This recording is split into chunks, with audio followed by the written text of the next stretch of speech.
Hello friends, మీరు ఇంకా నా ఛానల్ సబ్స్క్రైబ్ చేసుకోలేదా? అయితే సబ్స్క్రైబ్ చేసుకోండి ఫ్రెండ్స్. అలాగనే బెల్ బటన్ క్లిక్ చేసుకోండి. అప్పుడే మా వీడియో మీరు రోజు చూడొచ్చు. హలో ఫ్రెండ్స్, మనం ఈరోజు వచ్చి స్వీట్ పొంగల్ రెడీ చేసుకుందాం. చాలా అంటే చాలా ఈజీగా టేస్టీగా ఉండేలాగా. రాంటివి ఎలా చేయాలో వీడియోలో చూద్దాం. నేను ఒక గ్లాసు రైస్ తీసుకున్నాను. ఇది శుభ్రంగా 3 సార్లు కడిగి పెట్టేసుకున్నా. అలాగని ఒక గ్లాస్ రైస్ అయితే హాఫ్ గ్లాసు పెసరపప్పు ఎత్తుకున్నాను. శుభ్రంగా ఈ 2 కడిగి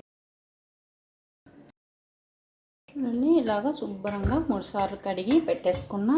కుక్కర్ పెట్టేసుకున్నా. ఇప్పుడు స్టవ్ అంటించుకున్నా. ఇప్పుడు నెయ్యి వేసుకున్నా. నెయ్యి కాగింది కదా, జీడిపప్పు ద్రాక్ష వేసేసుకున్నా. వేపింది నేను తీసేసుకున్నా. చూడండి అన్నీ తీసేసాను. ఇప్పుడు అదే నెయ్యిలోనే మనం కొబ్బరి ముక్కలు వేసేసుకున్నా. నేను పచ్చి కొబ్బరి తీసుకున్నాను. చూడండి ఇలా కలర్ మారితే చాలు. ఇప్పుడు తీసేస్తా. చూడండి ఇలాగ తీసి పక్కన పెట్టేసుకున్నాం. ఇప్పుడు ఇందులో పెసరపప్పు వేస్తాం. మనం ముందు కడిగి పెట్టేసుకున్నాము. ఈ పెసరపప్పు కూడా వేయించుకుందాం.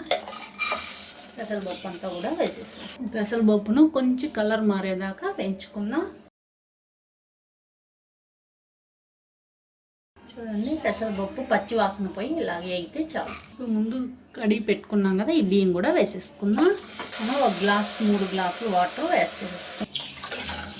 3 గ్లాసులు వాటర్ యాడ్ చేసాం కదా, ఇప్పుడు థిక్గా ఒక గ్లాస్ పాలు పోసేసుకుందాం. ఎక్కువ పాలు ఏం అవసరం లేదు. ఒక గ్లాస్ పాలు వేస్తే ఏ బియ్యం మనం కొలుచుకున్నామో అదే గ్లాస్తో ఒక గ్లాస్ వేసి ఉడికించుకుందాం. కుక్కర్ మూత పెట్టేస్తాం. పెసరపప్పు కూడా బాగా ఉడకాలి కాబట్టి ఒక 3 విజిల్ పెట్టుకుందాం. అంత లోపల బెల్లం కరగబెట్టుకున్నా. నేను ఒక కప్పు రైస్ పెసరపప్పు వేసాం కదా, అదే క్వాలిటీతో 2 కప్పులు బెల్లం వేసుకున్నా. అదే కప్పుతో 2 కప్పులు వాటర్ వేసుకుని సరిపోతుంది. స్టవ్ అంటించుకున్నా. బెల్లం ఉంటలు ఉంది కదా, ఎంత కరిగిపోవాలి. చూడండి అంత బాగా కరిగిపోయింది కదా, బాగా రావాల్సిన పని లేదు. కొంచెం బాగా ఉడికితే సరిపోతుంది. నేను 2 నిమిషాలు మాత్రం బాయిల్ చేశాను. ఇప్పుడు స్టవ్ కట్టేస్తాం. గ్యాస్ అంతా వేసింది. దీన్ని చూడండి బాగా మెత్తగా మనకు పెసరపప్పు కూడా ఉడికిపోయింది. దీన్ని బాగా కలుపుకున్నా. మనకు ప్రసాదం అనేది మెత్తగా ఉండాలి కదా. చూడండి మనం ఇందులో బెల్లం కరగబెట్టుకున్నాం కదా, అది పోసేసుకున్నా. వడగట్టుకున్నా. చెత్త పాడు మట్టి పిల్లలు పాడు ఉన్నా ఇదే. చూడండి చిన్న చిన్నదిగా ఏదైనా ఉన్నా ఇట్లాగా వడగట్టుకునే దానివల్ల దీన్ని మెత్తగా కలిపేసుకున్నాం. ఇట్లాగా బాగా కలిపేసుకుని ఇప్పుడు స్టవ్ అంటించుకున్నా. మళ్ళీ దీంట్లో ఇప్పుడు బెల్లం వాటర్ అంతా వేసాం కదా, కొంతసేపు ఉడకబెట్టుకుందాం. చూడండి ఉడుకుతాను కదా. ఇప్పుడు చూడండి ఒక చిటికెడు రాళ్ళ ఉప్పు వేసుకుందాం. ఆ ఉప్పు వేసే దానివల్ల టేస్ట్ చాలా బాగుంటుంది. ఇప్పుడు ఇందులో నెయ్యి యాడ్ చేసుకుందాం. చిన్న స్పూన్తో ఒక 5-6 స్పూన్లు వేసుకున్నాను.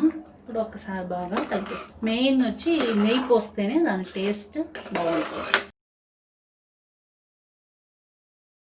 చూడండి ఇలాగా ఉండాలి.